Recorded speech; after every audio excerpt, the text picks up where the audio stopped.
Praise the Lord. Good evening friends. இன்றைக்கி நம்ம guess ஸ்கூலில் கேட்ட கேள்வி வந்து ஸ்டூடெண்ட் செயின்ட், அதாவது டீச்சரும் செயின்ட் ஸ்டூடெண்ட்டும் செயின்ட் யாருன்னு கேட்டேன். அந்த செயின்ட் யாருன்னா டொமினிக் சாவியோ. அவர் வந்து 14 வயசுலேயே புனிதரான ஒரு புனிதர். அவர் டொன்போஸ்கோவின் மாணவராக இருந்தார். இட்டாலியில் பிறந்தவர். சிறு வயதிலிருந்தே இறைவன் மேலே ரொம்ப பக்தி உள்ளவர். அவர் சின்ன வயசுலேருந்தே பூச உடுப்பு போடுறதில் ஆர்வமிக்கவர். இயேசுவின் மீதையும் அன்னையின் மேலேயும் ரொம்ப பக்தி வாய்ந்தவர். யாராவது தப்பு செஞ்சாங்கன்னா தைரியமாக அவங்கக்கிட்ட போய் பேசி திருத்துவார். அவங்க எதாவது சொல்லுவாங்களோ கிண்டல் பண்ணுவாங்களோ எதுக்கும் பயப்படவே மாட்டார். தைரியமாக பெரியவங்களாக இருந்தாலும் சின்னவங்களாக இருந்தாலும் தப்பு பேசுகிறவங்க, தப்பான வார்த்தையில் பேசுகிறவங்க, தப்பான செயல்கள் செய்கிறவங்கள கண்டிக்கிறதுல வல்லவர்.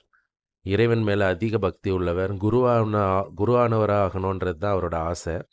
அவர் வந்து டொமினிக் சாவியோட மைனர் செமினரியில் சேர்ந்து படிச்சுட்டு இருந்தார்.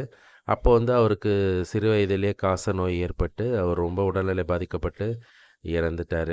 அவரை பற்றின ஒரு புஸ்தகம் வந்து டொமினிக் எழுதி வெளியிட்டார். அவர் செய்த புதுமைகளின் அடிப்படையிலையும் அவரோட ஒழுக்கம், அவருடைய பக்தி, அவரோட ஞானம், அவருடைய வாழ்க்கை முறையின் அடிப்படையிலையும் அவருக்கு புனிதர் பட்டம் கொடுக்கப்பட்டது. மறைசாட்சி இல்லாமல் புனிதரான இளைய புனிதர் இவர் மட்டும்தான். Praise the Lord. இந்த சேனலில் வந்து சப்ஸ்கிரைப் பண்ணுங்கள். உங்களுக்கு தெரிஞ்சவங்களுக்கெல்லாம் ஷேர் பண்ணுங்கள். கமெண்ட் பண்ணுங்கள் ஃபீட்பேக்ஸை.